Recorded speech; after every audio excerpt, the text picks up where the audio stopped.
So you got that one. If you're a person who's an atheist, you don't have to associate necessarily with any thing. You got that one. You don't have to associate with any political side if you're an atheist. You don't have to associate with any thing of that matter if you're an atheist. But there are trends. And also there is a trend now that seems fairly weird. A fairly odd trend that would be the trend of insulting somebody on the basis of their personal beliefs. So the type of atheist I like, if I was going to prefer a type of atheist, which is a weird thing to say, but we are all human and there are um, things that connect us, especially just simply on the basis of labels. I try to pull away from labels as much as possible and use it minimalistically, just so I can try and have an opinion that is genuine. That doesn't mean an opinion that has to have evidence every fucking time I speak. So, the type of atheist, if I were to prefer one, would be the one like Neil deGrasse Tyson. Now, there are things politically, etc., that I disagree with for Neil deGrasse Tyson, or the answers politically. I suppose, I'm not sure, I haven't even heard his answers yet. So, yeah, the Neil deGrasse Tyson, most middle ground person, uh, an honest person, and he doesn't just stick to, well, this is the solution to this problem on the basis because some politician said so. Um, he just has a genuinely open mind and a open opinion about most things. So he's not attacking Christians. He doesn't do that. But in 2011, he decided to make a rebuttal because he's actually the type of atheist in a way who defends, not overtly defends, but in a way defends the believer. And because it's simple, he's not a philosopher per se, but he's good at using philosophical forms. And he made a damn good argument. So I'll brief it up, and then the whole premise is going to be based on this brief. So Neil made a video that, one sec.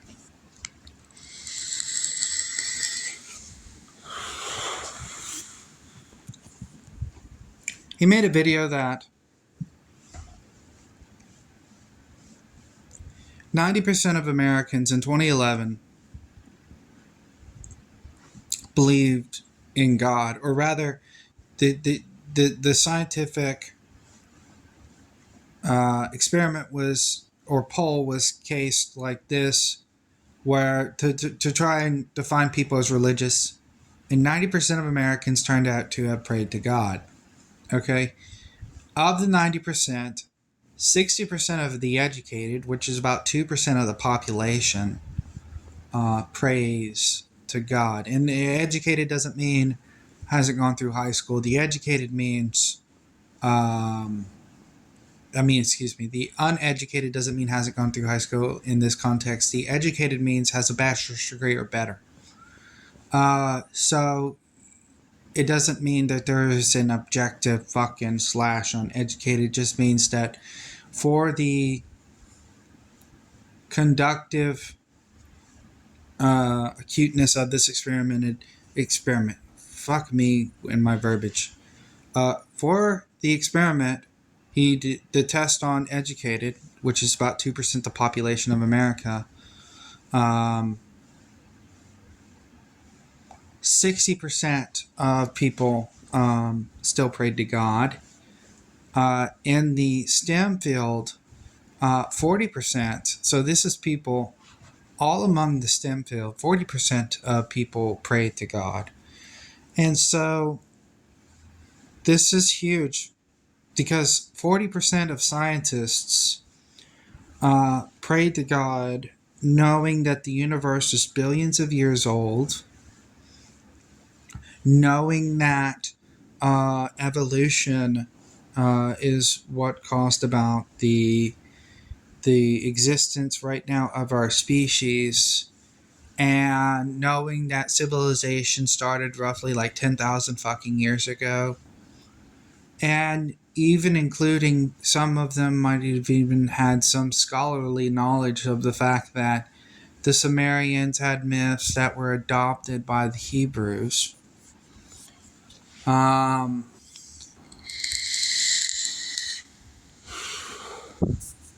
And of the scientists, the elite scientists of the world, 7% still prayed to God. These are people who know almost exactly how the universe functions off the Big Bang. Like Michio Kaku calculates exactly, almost in cosmology, how the universe, the functional math for how the universe catalyzed itself,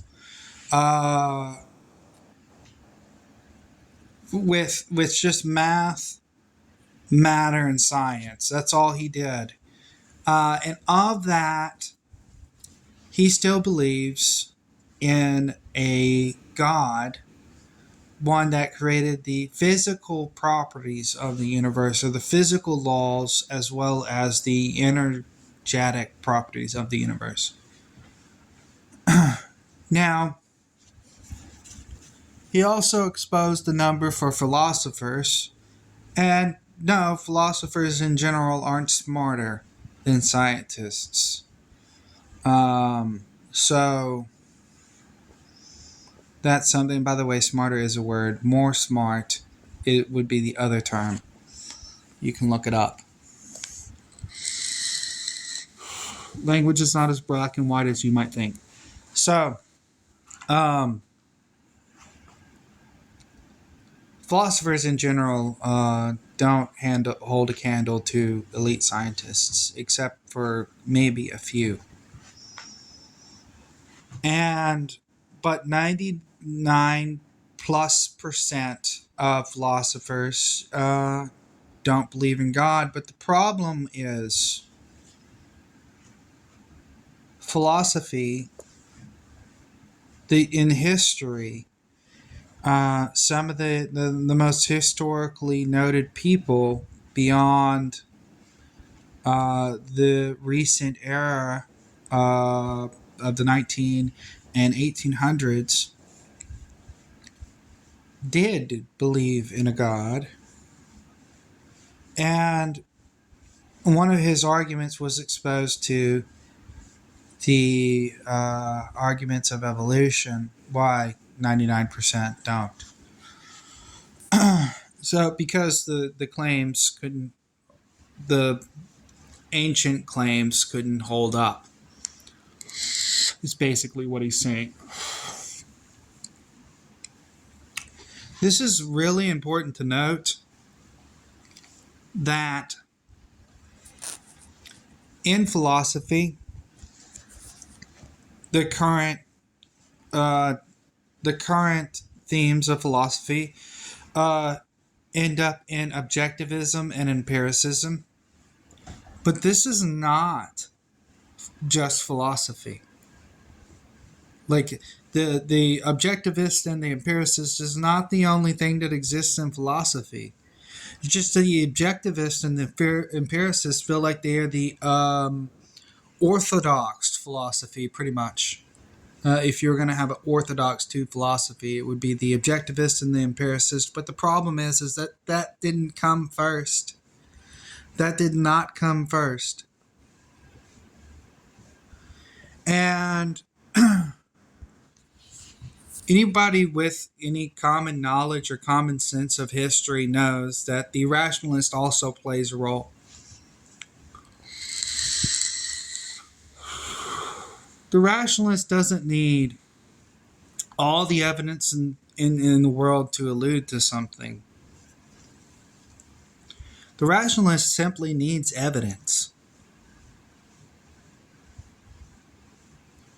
if any at all exists. The rationalist just needs evidence. So this is the problem in this scenario. He's like, but if you took out all the theologian philosophers, it depends on what you define philosophers as. Because if you only define them as the empiricists and the objectivists, then yeah, pretty much. But the empiricists only believe anything that they can make a logical argument with.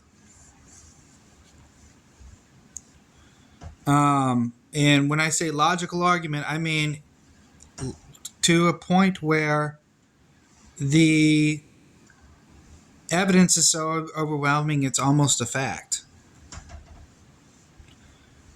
So pretty much like arguments for gravity in philosophy might differ than in science, but they would be very empirical. The arguments for the universality of laws in philosophy as opposed to science would be very empirical. The arguments for how people behave would not stem from emotion or personal thoughts, but rather from a social science or social norms and patterns. But that doesn't mean that the other philosopher that's been left out of the picture and was the beginning of philosophy doesn't exist. The rationalist.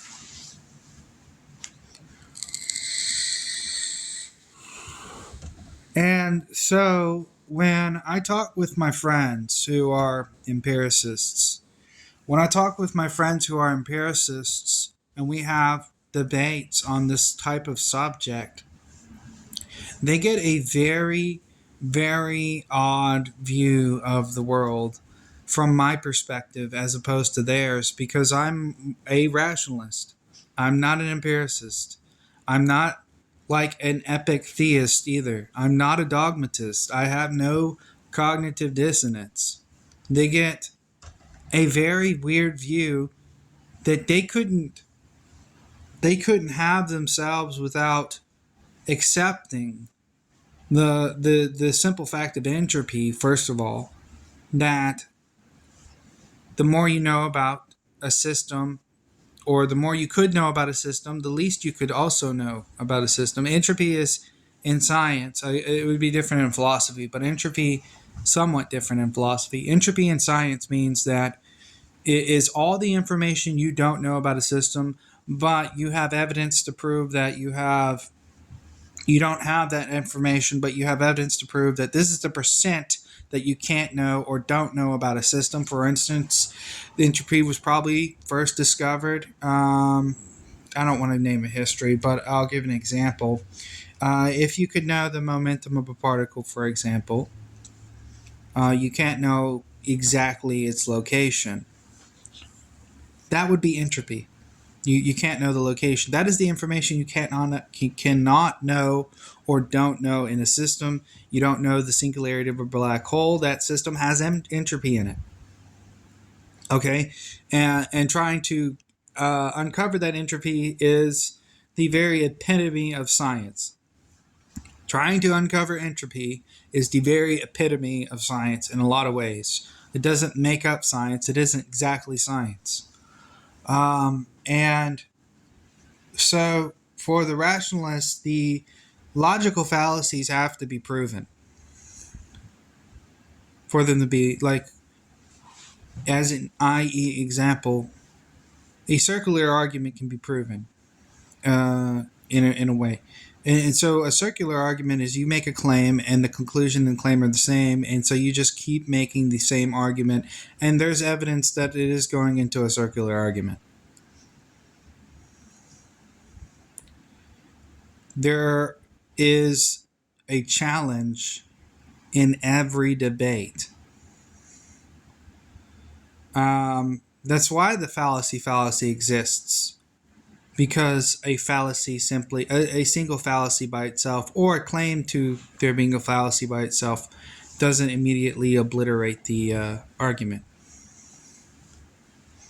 Because it would fall into, guess what, dismissal fallacy. So it's really important not to create fallacies or not to make an argument with fallacies in it. In other words, you're not trying to deceive your opponent into believing the truth, because that makes the debate irrelevant.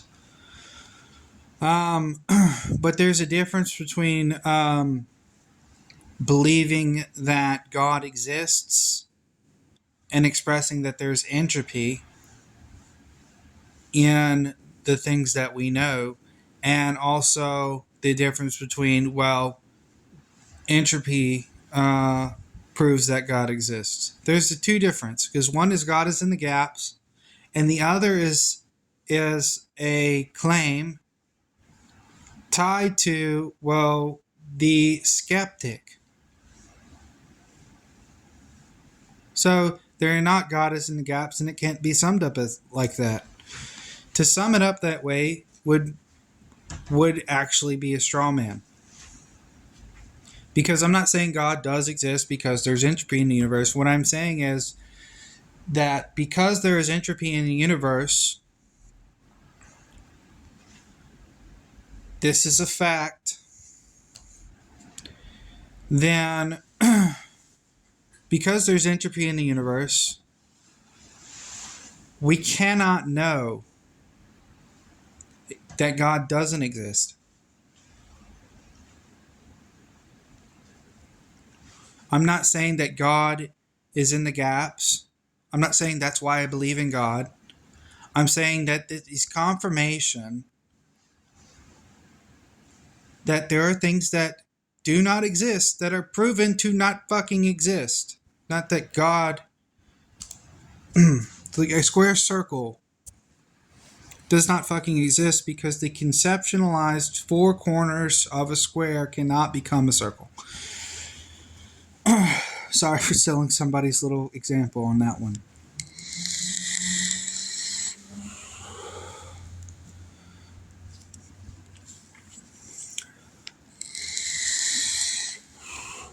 So when a philosopher says they are an empiricist, at this moment in time, 90%, roughly 90% of people who call themselves empiricists are really just alternating the term philosopher, even though that's not what philosophy means. It's not necessarily synonymous with empiricist. And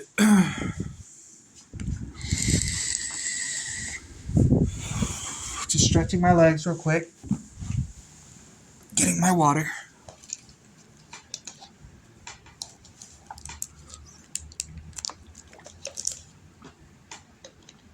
And I suppose if I was going to attempt to convince you that God exists in the moment that I want to convince, I wanted to make the first argument that I don't have to convince you of my beliefs. Neither does anybody else in this world.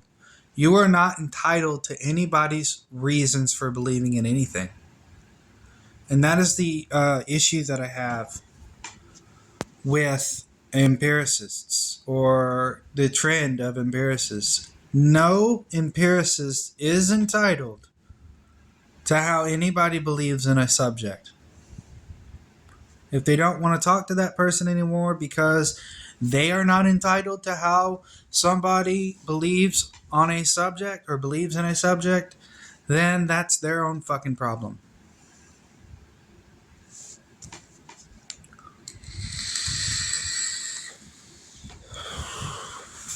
Saying science,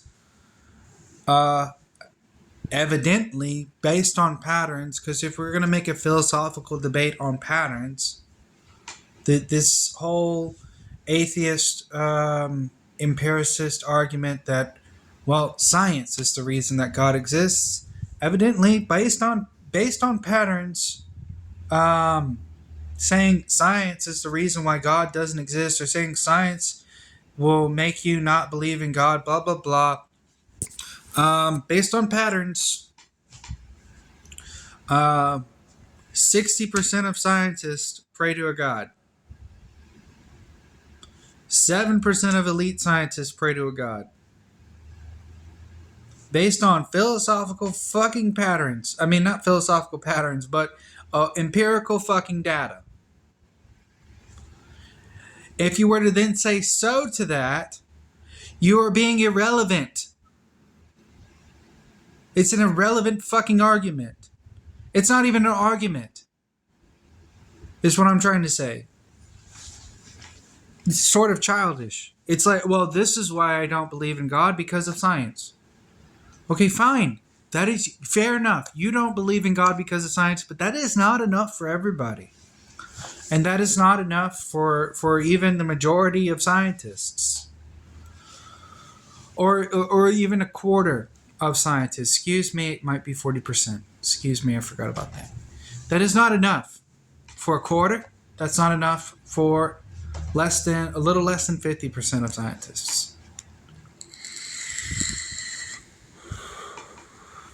It's so much not enough that there are hypotheses and in some cases theories that have been presented to the scientific community. There are hypotheses and theories that have been presented to the scientific community for review without immediately being dismissed for being religiously based. That expound to there is intelligent design. Now, for the atheist, there is always this argument of, well, even if you can prove, and this is where the debate kind of straddles, even if you can prove that there is intelligent design within science outside of the Bible, or within the universe outside of the Bible, even if you can prove that, you would still have to prove that your deity exists. No, I do not. Because I found a scientific correlation with intelligent design. To convince you, I might have to follow 5,000 fucking rules. Because I have no idea if you really just don't want to believe. Like, not beyond the fact that you need evidence. I have no proof that on the other side of the fence, with all your standards, that you really just want to refuse that there's a God who happened to maybe be embodied as wrath to you. Just because something wrathful exists, and evil does exist, and bad things happen to people, that doesn't mean that God doesn't exist. Just because it bothers you. And that is my rationalist argument, in a way. Just because something bothers you, just because you make these arguments of whether God is moral or not, doesn't mean that God doesn't exist. And that's a very dangerous line to toe. If that's the reason of your if that is your reasonable thinking, that something bad is something bad, terribly powerful exists, then you don't want to believe it exists. That's very, very bad for your health. That's called, hundreds of governments, even let's just say dozens of governments, killed millions of people that were considered at the era in time morally capable and morally justified in doing so. Perfectly acceptable to the people who sided with them. Killed millions of people. Just because something kills millions of people doesn't mean it doesn't exist. Just because you don't agree with it doesn't mean you don't have to face it. And so definitely the government should be moral, if it's going to be anything. If we're going to have governments with all this power, they definitely should be moral, but we shouldn't fucking say that governments don't exist because they are terrifying. and immoral.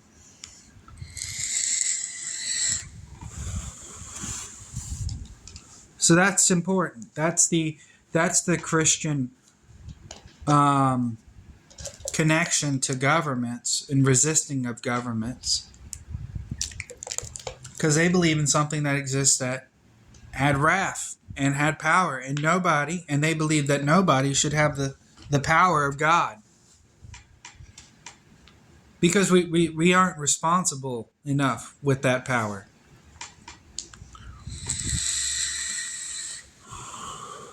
So moral arguments against God do not disprove whether God exists or not. It's kind of facetious in a way. It's a red herring. Well, how can something be all merciful, blah, blah, blah? Well, how can somebody get all the praise in the world and still kill millions of people? Somebody, not just God. A person, exactly like me and you, do such a thing, and we call all merciful and all the things that God is called.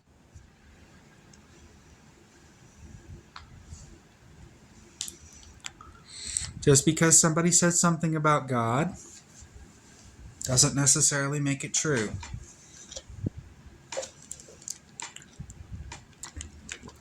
For instance, if somebody says,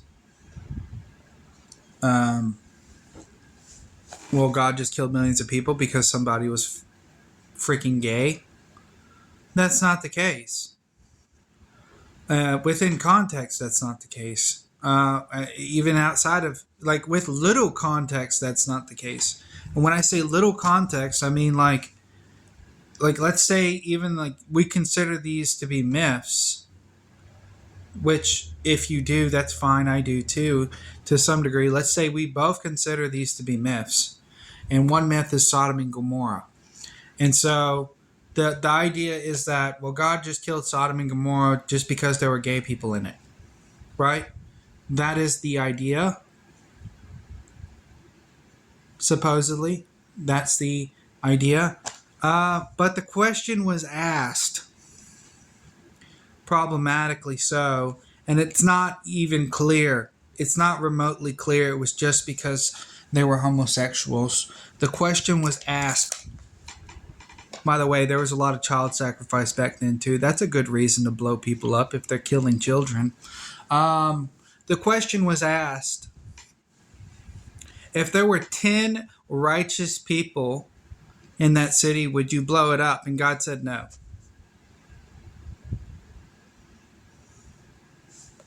So that's really important, that if we're going to criticize God, we should at least, if, that is the character of God written by men. If it's not, I mean, it's irrelevant. Like, for instance, you can't win this argument, because this is why you can't win the argument. If that's God saying, if there's 10 righteous people in that city, obviously there are fucking rules that God himself follows. If it's a lie about God, then it's irrelevant. That's why you can't win the argument. If you're an atheist saying, well, this is a lie, well, then you can't win the argument, because we both know you are basing your argument off of what you think is a fucking lie. And your bias is towards it being a lie.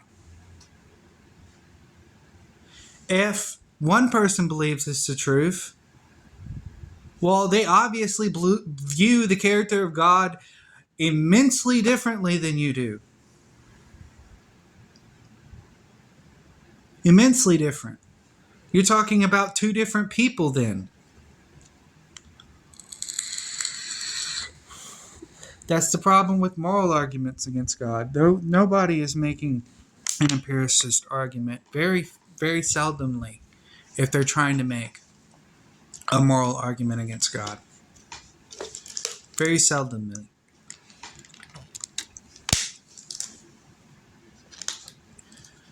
Very seldomly.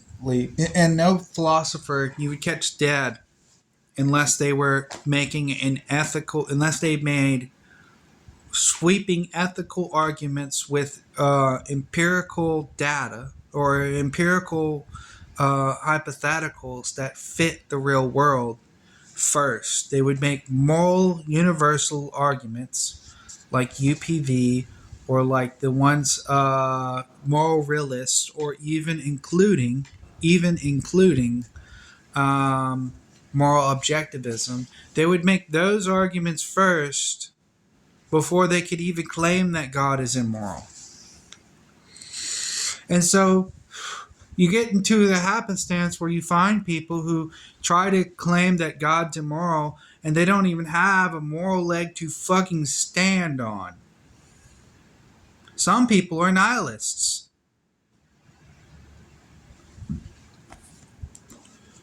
And the problem with nihilism, there's several problems with nihilism. One is that nihilism isn't empirical just because it's negative.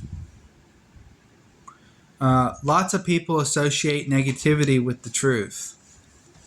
So nihilism isn't empirical just because it's negative. That's one fucking fact. Two is you can't be a nihilist and believe that there's a God, because you can't then say nothing matters, because the universe itself is the thought and mind of God that makes everything matter. You can ask the question, who created God? But that's not problematic to believers. Even if God had a God, they would be relatively the fucking same.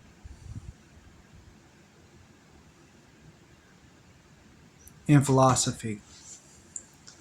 So even if you say God was created, it doesn't defeat the fact that God created anybody. Doesn't mean that God doesn't exist.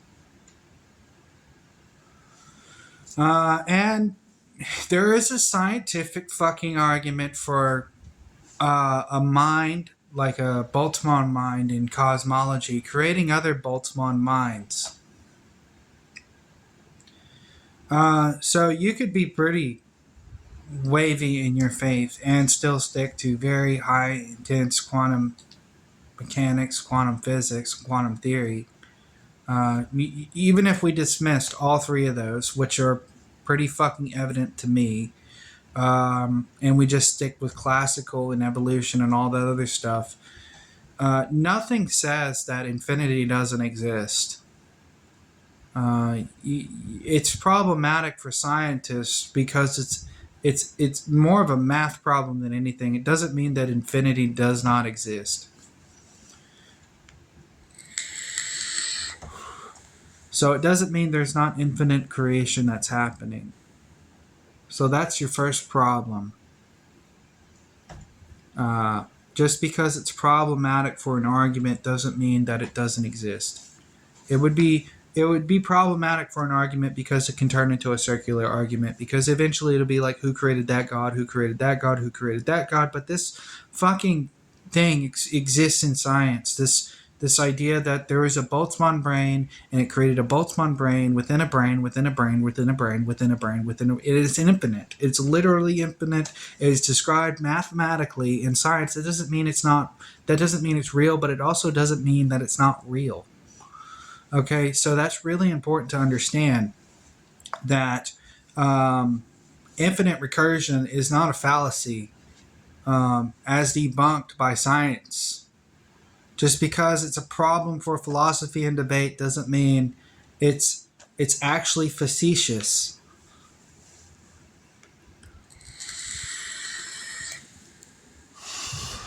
And that's the limitations of arguments to begin with. We call things fallacy because it bothers us, or we can't get anywhere with it. So we have to go somewhere else. And I'm fine with going somewhere else. I'm just saying, doesn't make the argument invalid. That's called the fallacy and the dismissal fallacy.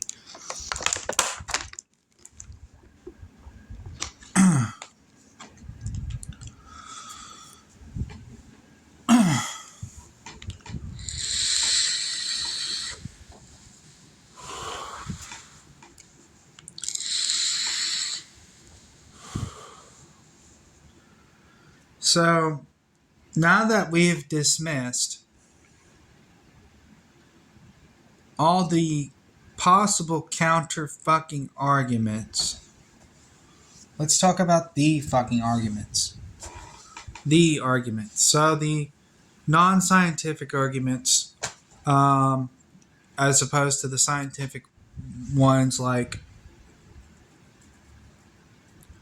that show intelligent design, for instance, like the cosmological constant isn't an argument; it's simply a fact. But still, like if you could argue that the universe was intelligently designed based just solely on the cosmological argument, and the counter to that, it's so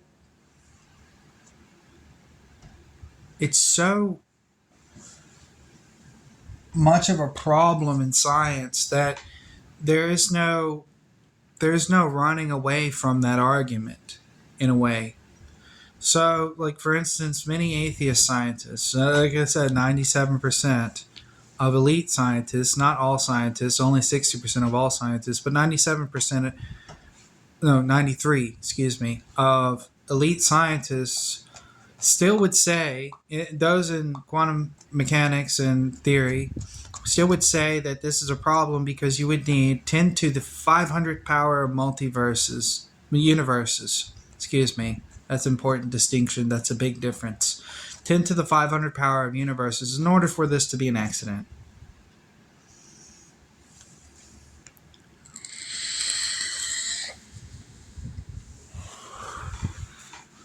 And they are, as atheists as they come. They're as atheists as they come, and the problem with that is we have just as much evidence of multiverse theory, except, well, we have a little more evidence of multiverse theory, but we don't have any evidence of pure numbers, etc. And as far as we understand, the physics beyond the Big Bang doesn't have to necessarily be universal. That's one of the issues in science, is that science has determined that the universe follows universal laws. But that doesn't mean that anything that existed beyond the universe, and even in different fields of space and time, doesn't apply to different laws. And so this is the complexity with cosmology, is because we can't prove that there isn't anything beyond the universe that doesn't follow the same fucking laws.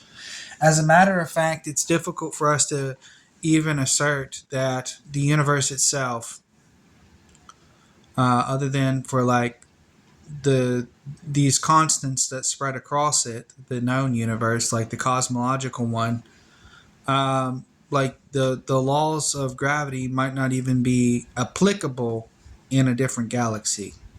As we know, the gravity exists, but the way that gravity works in a different galaxy might not work exactly the same.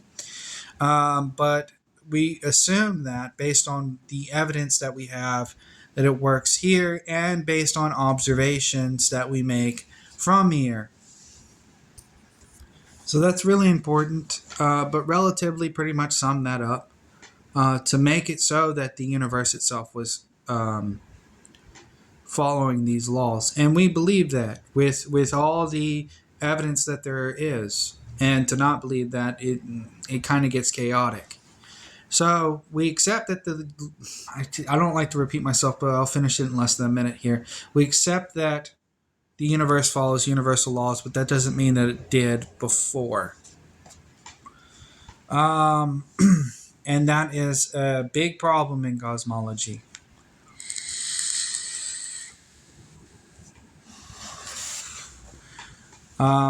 It's also important to note that just because something isn't, like anything particularly isn't universal, doesn't mean that it's not non-existent or not true.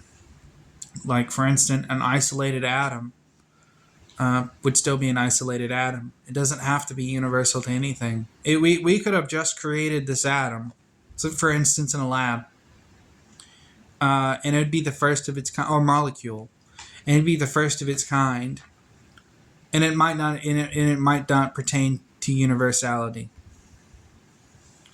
It might not pertain to universality. Um, like it might have been made on an accident or whim, or because we were in an area where, for a brief moment in time, um, the gravity of the Earth and the lab and the magnetic field of the Earth was so off by just a hair that it made this atom, and the reproduction of that atom without all those exact same states would never happen again.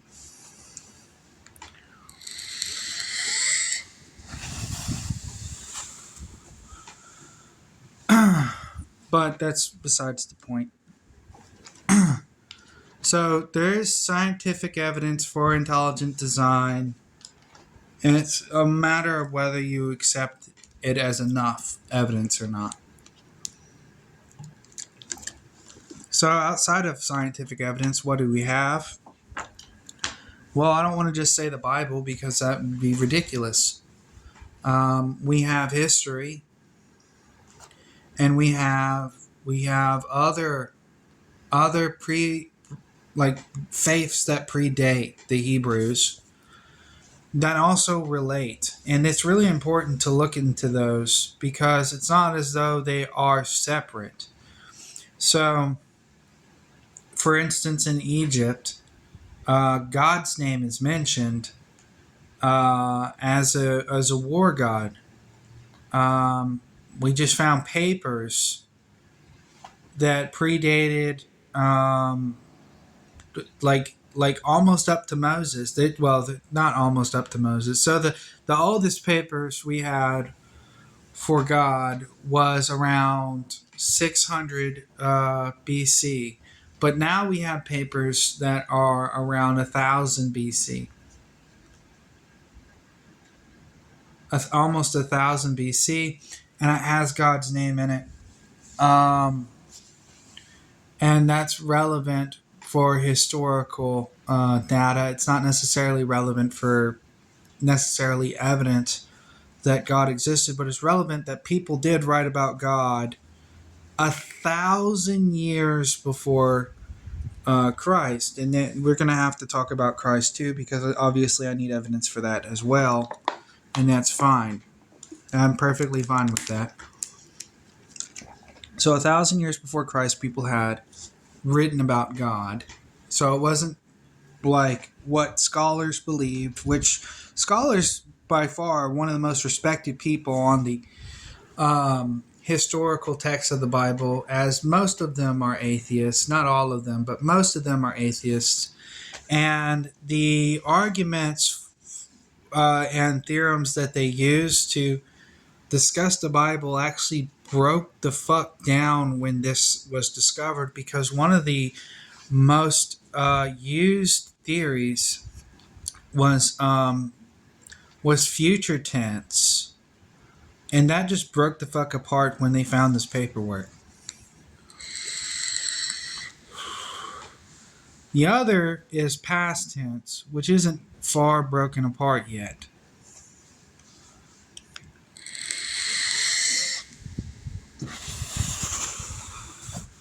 So, considering that there is empirical data that these people actually did write about this, whereas non-believers believed that they wrote about it 600 or even in 300 BC, in past tense or future tense context, the theories are now broken apart, and the evidence is that they did write about it 1,000 years ago. This is going to play some parts to it. This is going to play some form of a role, because that means that we can reliably track the history back to Samaria.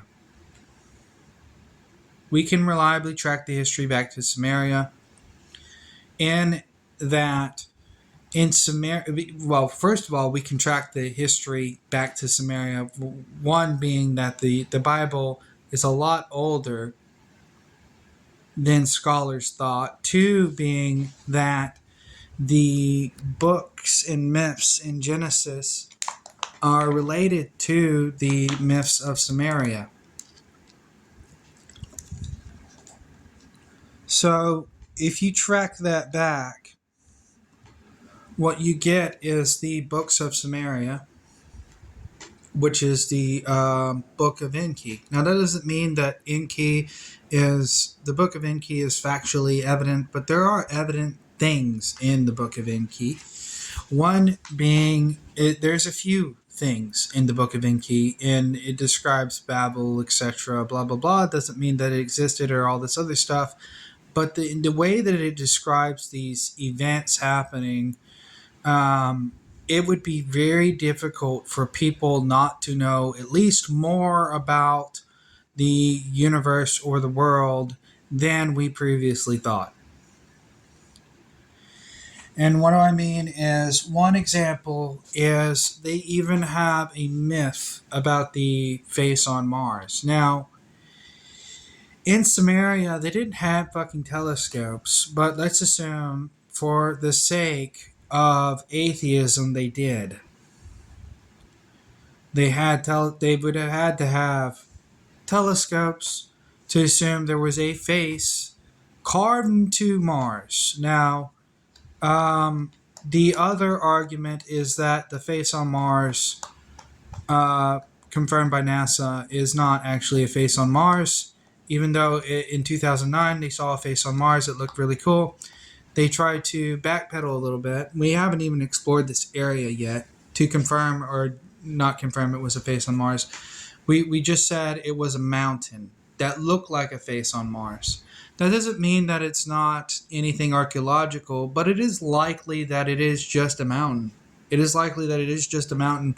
But what's relevant here is that 6,000 years ago, or 7 or 8, people were talking about a face that resembles a mountain on Mars, where, this is really important, even if it wasn't like a archaeological dig, this is like saying there's a face on Earth, okay? Like, there's a mountain that looks like a face on Earth. If we were to say this, we could confirm whether there is something that looks like a face on Earth from the atmosphere today. We can confirm that. But, like, we wouldn't, or even back then, we might have been able to confirm that by literally walking it and measuring it. But 7,000 years ago, we wouldn't have been able to confirm that. And the fact that it is confirmed doesn't mean it's not a lie per se, but it does give it a lot of credibility. That these people knew more about the stars than we assumed.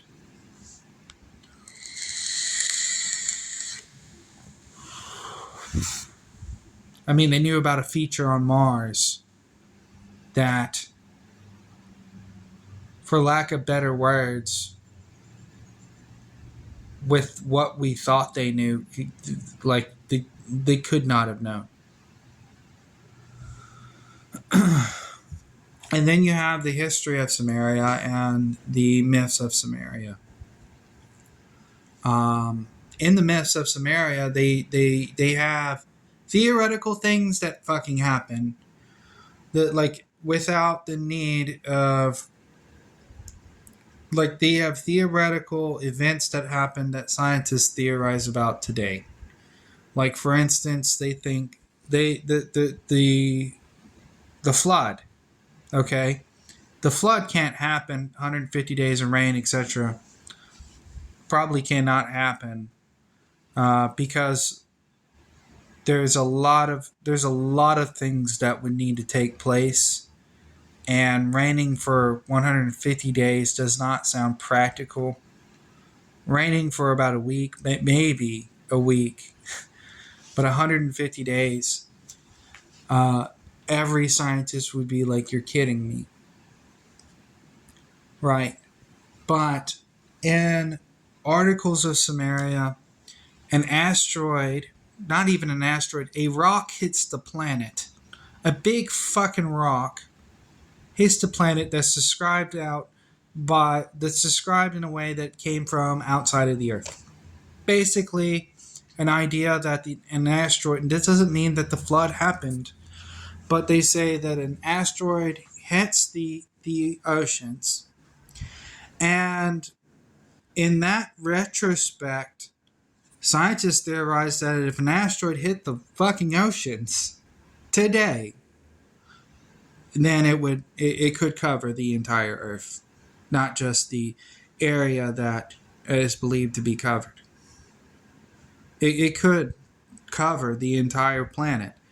And what is the reasons that they believe that this happened? One of the reasons, and this makes the flood event like so much older than it really was.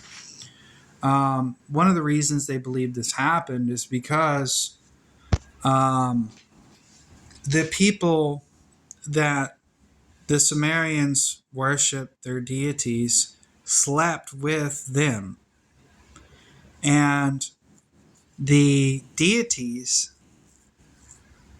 they give contextual words to, and the contextual words are the deities believed that the creator was doing this because they slept with man.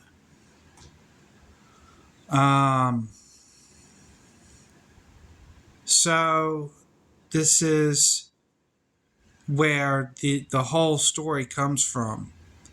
In Genesis, the events of Genesis come from Samaria. And so most people in the Christian world don't have the Sumerian myths with them. If they try to debate this, they don't. And in context, in line with the Sumerian myths, the Sumerians allude to the fact that human beings are older. The Sumerians allude to the fact that there was some genetic experiments involved with human DNA, or their study of it. And that also alludes to the double helix that DNA is made out of, which is the symbol currently today on every hospital. The double helix is the two twin snakes going around each other. That is a Sumerian symbol. That doesn't mean that it's true, but it's so in connection with reality that people who have doctorate degrees decided that was the right symbol for health.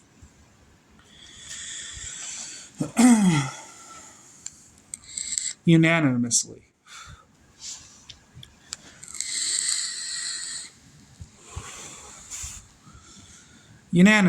So when you ask the question, why do you believe in God, it can be as simple as believing in the Bible, or it can be far more complex than you ever imagined. Because if you dismiss the Bible, okay, but if you decided to study the history around the Bible, because the atheists make this argument that, well, atheists become atheists because they read the Bible. I've read the Bible 13 fucking times.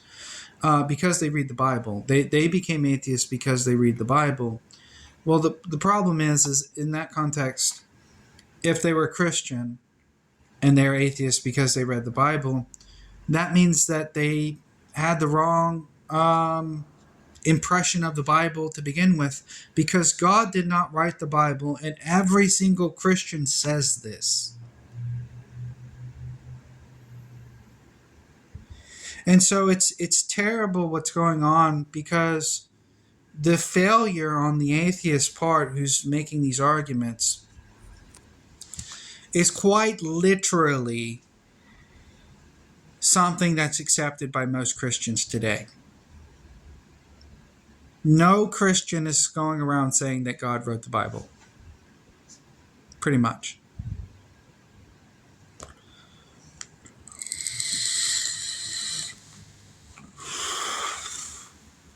And in a way, it's running away. It's running away from the problems. It's running away from issues. Um, so it's pretty important, these histories or myths that surround the Bible, because the Egyptian ones, while chariots in the Red Sea might not be like discoverable, but there are some context there in the Egyptian myths that include the Israeli God, which is going to happen in the theorems that scholars come up with, because it's normal for two different beliefs to share beliefs anyway. So that can be explained easily, perhaps. But the the prehistory of the Bible is not so easily explainable when you say that now we cannot dismiss Genesis because the actual language and words and stories of Genesis were not concrete to begin with. We can't dismiss the entire Bible because the language, the words, and the myths were not concrete to begin with. They came from another culture. And so that's why there are plenty of Christians who understand and believe in evolution, who are perfectly fine with evolution and God coexisting, because the context in Genesis doesn't have to necessarily be true for them to believe that Christ is their Savior.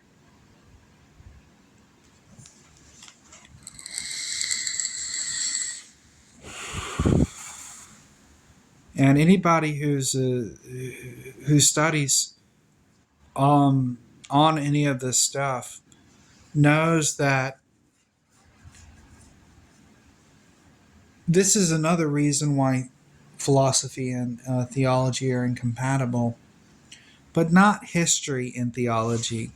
This is a big mix-up. So if you have philosophy, philosophy and history might be incompatible actually, in a way, and that's problematic because the unless you accept that we can forego going from a blank slate every life if we accept all the philosophical ideas starting with Aristotle, Plato, and so on. Socrates. Because if you start from a blank slate right now, history is irrelevant to you regardless. But history is not irrelevant to scientists, and history is not irrelevant to theologians, and history is not irrelevant to the average Christian, even. In other words, the basis of philosophy, it condemns itself. And so for philosophers to say, let's start from a blank slate, that is a literal impossibility. It is an actual impossibility to start from a blank slate. It is illogical to suggest that we can, because, well, first of all, we're not born with a blank slate. We're born with instincts and behaviors, etc., that are necessary for our survival, and science shows this. So philosophy in that aspect is dead as fuck. That doesn't mean philosophy is dead. Just the idea that we can start from a blank slate and dismiss all of history because we call it myths, that's dead. That's illogical if you're a rationalist. It's important to consider the history of the Greeks. It's important to consider the theology of the Greeks too. It's important to consider the history of nomads. It's important to consider the theology of cavemen.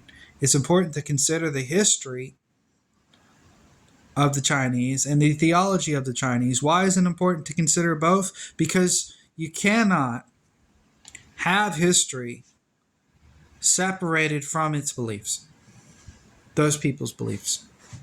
You can't separate the two because in a lot of in some theories, in some aspects, the reason why civilization came out was because of decent beliefs, or not decent, but decent compared to societal beliefs before. That's why it took 150,000 years. We might have had this is the worst argument I ever hear like atheists come out. Well, we had atheists for 50,000, 30,000, or 100,000 years, blah blah blah, until civilization. That's a terrible argument. You know why? Because it could mean that the catalyst for civilization to begin with, in order to be this practical, reasonable, and philosophical, was fucking religion.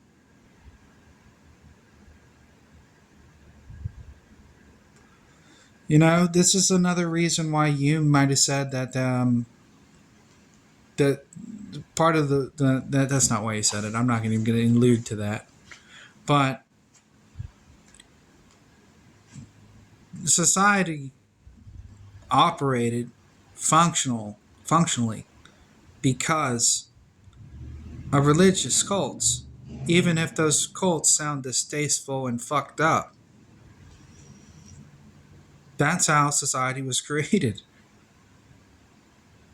And discovering morality and discovering technology and discovering what we can do as a species and how to make things fair is how we advance society. Not dismissing the very thing that created it completely without any fight whatsoever. So this is the impasse that the atheist and the theist have. The theist doesn't need to prove a damn thing in this case, because the atheist sounds so impractical if he just dismisses. I mean, it's fine to dismiss the deities, but dismiss history that made society and all its beliefs in therein is ridiculous to the theist. It's because most theists are historians too. And so that's the importance. There it is. That's the importance of the belief.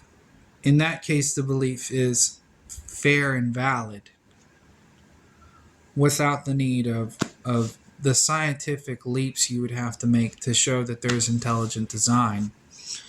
And that's why it lasted all the way up until Darwinism and even afterwards. But Darwin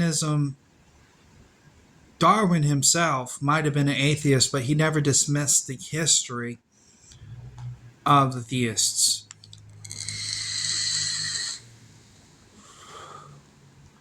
Neither did any practical person afterwards.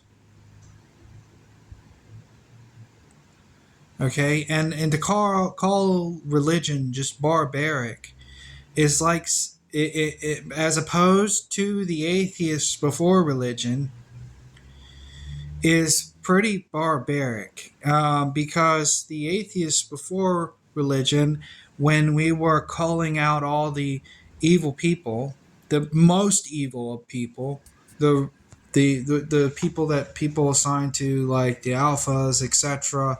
These people were rapists, narcissists, and murderers, and often killed in order to gain resources. And that's not exclusive to them. Obviously, it continued, but in much vaster numbers, and less people were killed off, and more people survived, reproduced, and created the civilization that we see today.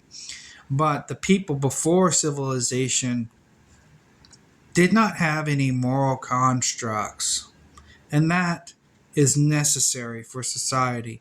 And so when people question morality altogether, that's a dangerous path to toe, because you're opening a doorway to these events that occurred, where we cannot be civil with ourselves.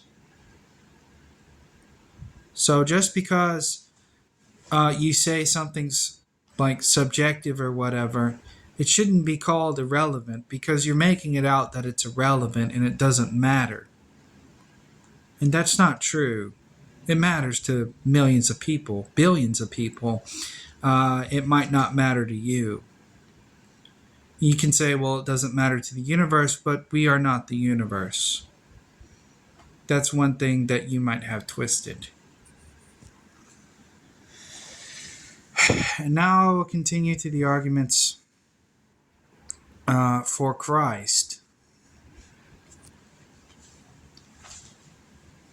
And also you have to understand there are other good reasons to be more lenient in our way of describing history.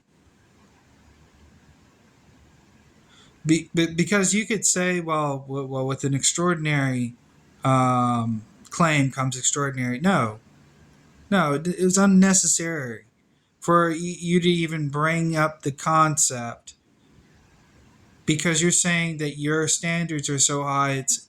Well, that's fine. It's not relevant to debating you. It's not relevant to debating somebody who's so ridiculous that they claim that the norm is too damn extraordinary. If it's so extraordinary to you, and to you, because this is an opinion, we can be highly philosophical. The opinion of whether something is extraordinary or not is of your own. It's too damn extraordinary for it to work as a claim is of your own opinion. It's kind of retarded. Excuse me. It's very dismissive. It's facetious is what it is. You're trying to put somebody in a box and put them in a place where effectively they can't prove anything to you. But we don't follow your fucking rules. Okay? Your opinions and your rules are of your own accord.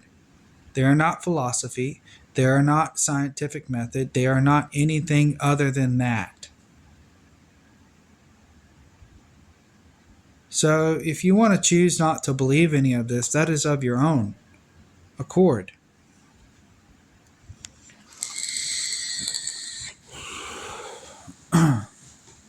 So there's a lenience on history when it comes to Christ, not because I'm biased and I'm Christian,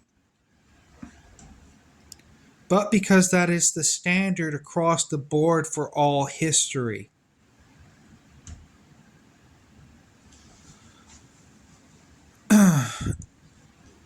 So you have these books that describe the man we call Christ. And of these books, they occurred pretty much years later. We could roughly say Christ was born years in between zero, what we call zero, before and after the Common Era, and before and after Christ. And I find it funny when people shy away from the subject so much, they don't even want to say before and after Christ, even though the whole term for where the fuck zero is because of Christ.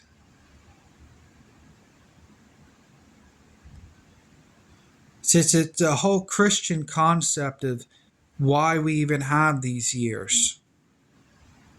Why we even started counting in the first place.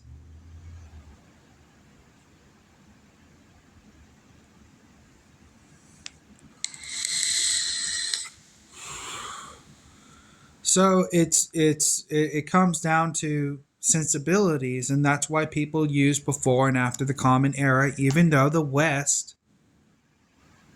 is the one who created the whole concept of counting our numbers and days and years, and also the Mayans, etc.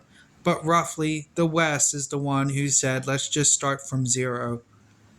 And that is the timeline that we all accepted. That is the frame that we all accepted.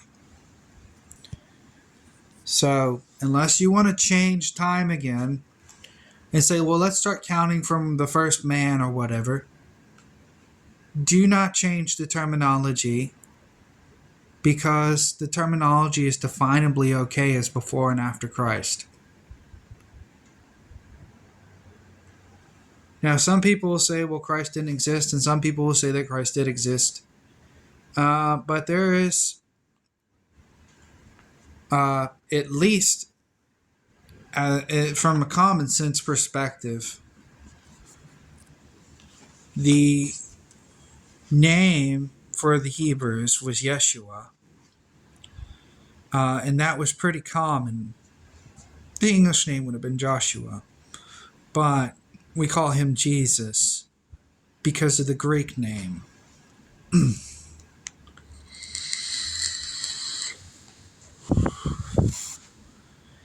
Also, this is in accordance with the Greek Bible. The Greek Bible, which was created for Jews who converted from Greece, who converted from paganism, converted to Judaism through the Greek context. That is what happened.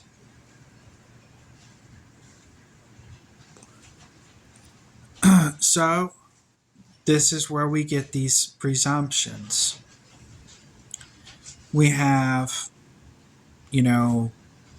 these presumptions of the color of Christ and whatnot. It doesn't matter if Christ was black. It doesn't matter if Christ was Hispanic or white. It does, but it doesn't. It matters because that would be nice to know the face of the Creator. But the only description we have is that in Revelations. The biggest description we have is that in Revelations. And the history of the Hebrews is relative and related to black, but also there's a history of the Hebrews that's related to the skin color of Persians. And it wasn't uncommon, including in the Bible, for the Hebrews to mix with other races, and those other races to even be considered Jews. And they were considered Jews not only because of biology, but because of what they were following. So that's pretty important. And the descendant of David might be relevant here because it matters who David slept with and how many wives David had, and the descendants of Solomon were numerous. If we even took it at face value, it's hard to take at face value somebody having 600 wives and how many children they have. That's people from all types of different countries. It could have been that it was dozens and it was exaggerated to 600, but that's still people from all types of different countries. So if we're going to talk about physical manifestation of Christ being descendant of David, there's a line there that can be easily drawn to somebody who's Hebrew and is mistaken for Greek. And that might be the whole reason they made the Greek Septuagint. So that's pretty important. Along other lines, it's also important and relevant to understand that outside of the Bible, in Roman context, there is actually a person who was murdered and executed by Rome, named with basically the same name as Jesus. It's also important to understand Christ's name in general as it relates to Emmanuel, because his name means Yahweh is salvation, or Yah is salvation, or God is salvation. And That's relevant to the context of prophecy.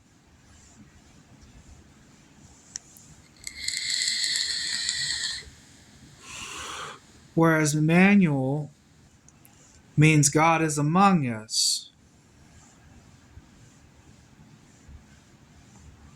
So now the Jews, in some contexts, sound like Jehovah's Witnesses based on prophecy. But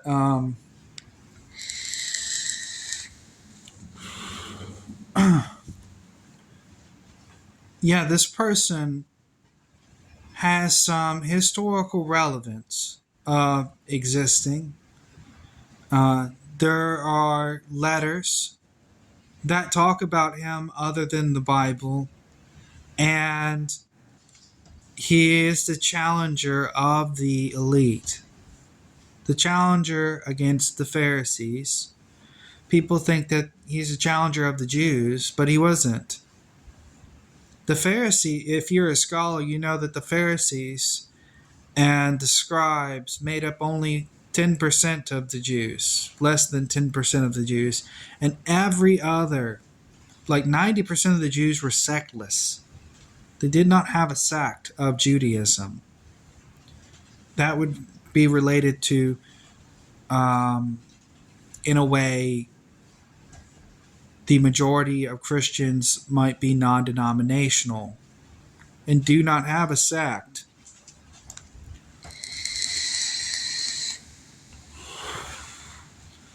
So he was the challenger of the elite. That's the story. Not only was he a challenger of the elite, he was God among us, and his literal name means God is salvation. Now, that's not necessarily evidence that he existed, but that's evidence tied to his name that he fit every category to be the Messiah. Nearly every category to be the Messiah. He was a challenger. He was definitely fighting a war, but it was not with bloodshed.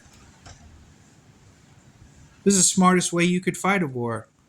To split a country in two was the way that Christ did it. He split it with peace instead of swords, which is historically fucking accurate. It is historically accurate. East Rome and West Rome became two different countries because of this.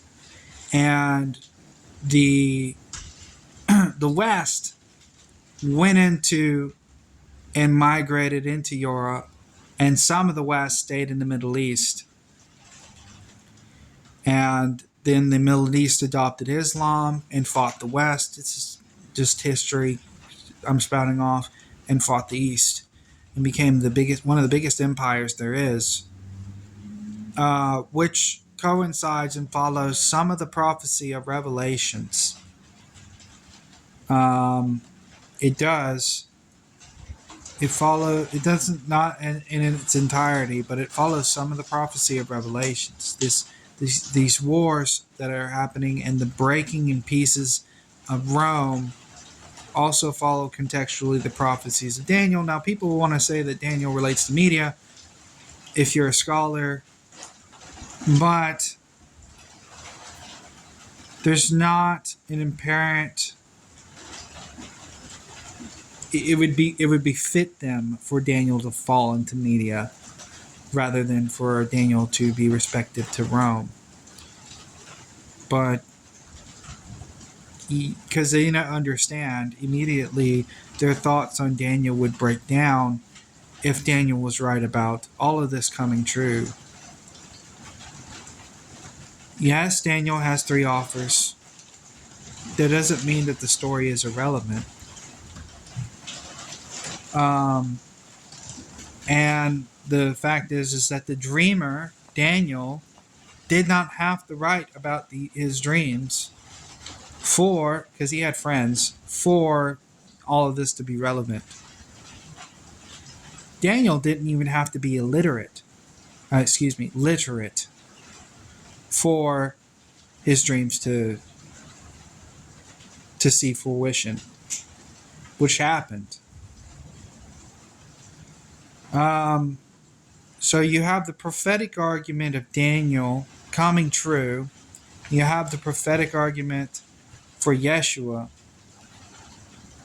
at least in context, being apparent.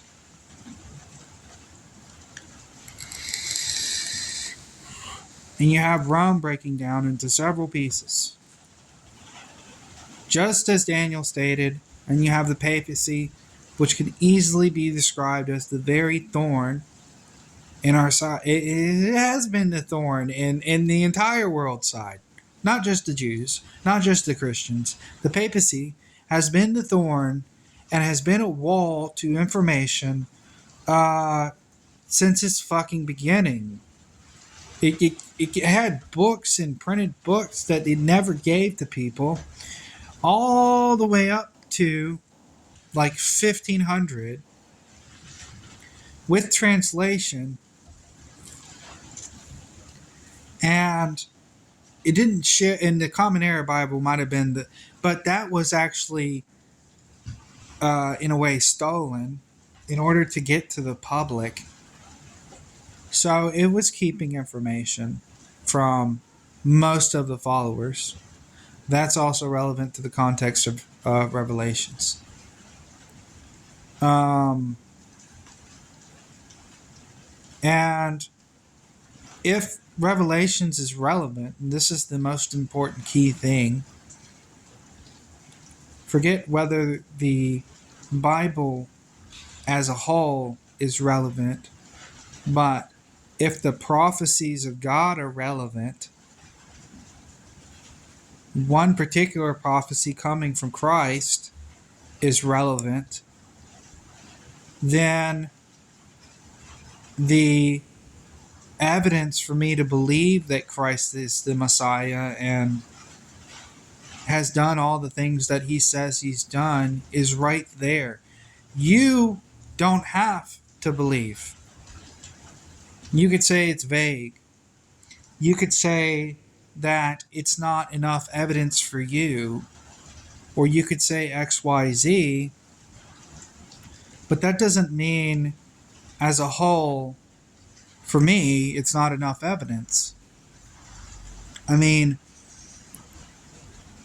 and this is how you can think as a Christian without any cognitive dissonance, because there could be myths all the way throughout the Bible, mischaracterizations of God, and Christ actually fulfills the true nature and character of God, and then writes a prophecy to confirm his existence. Now, we could say that Revelations was debated about in 400 AD, and we don't actually have the paperwork right now of whether it's older or not. We can say that. But, and that might be relevant, but it doesn't make Revelations irrelevant, and doesn't mean, just like when scholars discovered that they found texts that were 600 BC or 300 BC old, they said, well, there it is. That doesn't mean there wasn't text, older than that, because they found a text that was 400 years older than the oldest one we found, which is a miracle. It is an actual miracle. It is actually, as far as luck and time and everything goes into finding things and decomposition and everything else, it is an actual miracle we found that text. And so the relevance is that there are texts that predicted pretty much the future. It happened, and they had another text that predicted pretty much the future, and a lot of it happened. A lot of it happened. Now, somebody can say, well, with the given amount of time, anything can happen. That's the counter argument to, that's the other counter argument to the cosmological constant argument for intelligent design. So, the cosmological constants counter, one of the most famous counters is that with an infinite amount of time, anything is possible and anything can happen, pretty much, including and not limited to the cosmological constant. Well, that would be unfortunate for that to be the best argument someone comes up with, because with a given amount of time, if anything is possible and anything can happen over an infinite amount of time, infinity being relevant to God in general, then with a given amount of infinite time, God could create the universe. That's the problem with that argument. That is the in God's own existence. So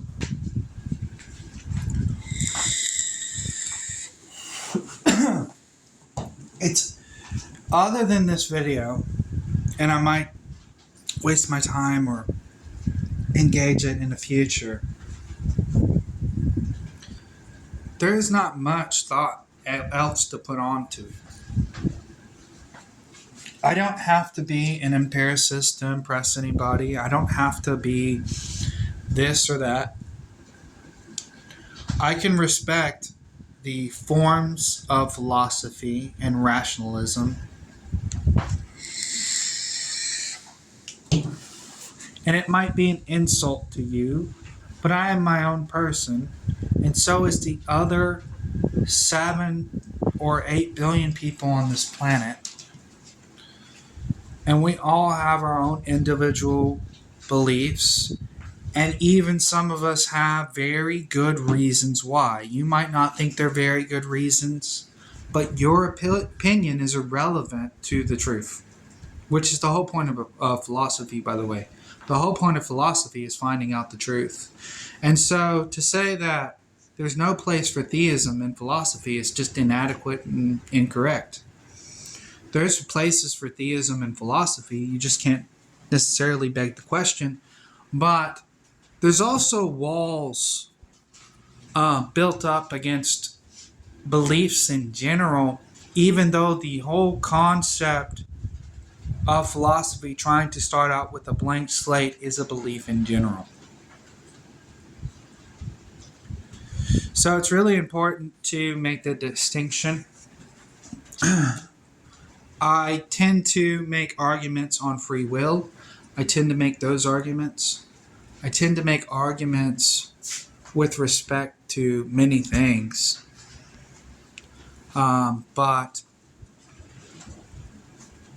I don't, like, when I make an argument for God, I make the arguments from the outer perspective of the Bible, like, can even God exist? And I make those arguments. And I make arguments from with the inner historical relevancy. And when you do that, what you'll get is there's a separation and a subdivide that people want to put you in a box. Because there are people who dismiss certain histories altogether, and they might very well be fucking true. Just because you say it's not possible for God to go up and down Mount Sinai, for example, doesn't mean it didn't happen. Doesn't mean it wasn't recorded. Just because you say it's not possible for the firstborn to die. By the way, it's not necessarily babies. The firstborn is the first son. I'm a firstborn. I'm not a baby. My sister would be the secondborn. Doesn't mean, not son though, doesn't mean that they were babies. And two, even if that's just a myth, okay. Just because Daniel didn't appeal to you in any way doesn't mean it doesn't appeal to anybody else. And so long as I can give you all the evidence that I have, which is not much probably, Or to me, it's very convincing. It's up to you to take it, debate it, and dismiss it, or to run with it.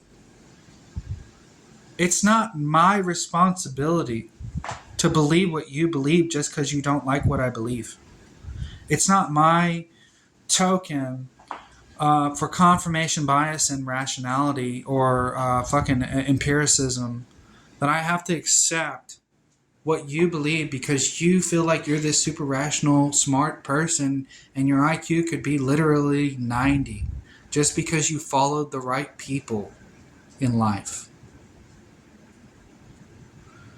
And that's what's relevant to me.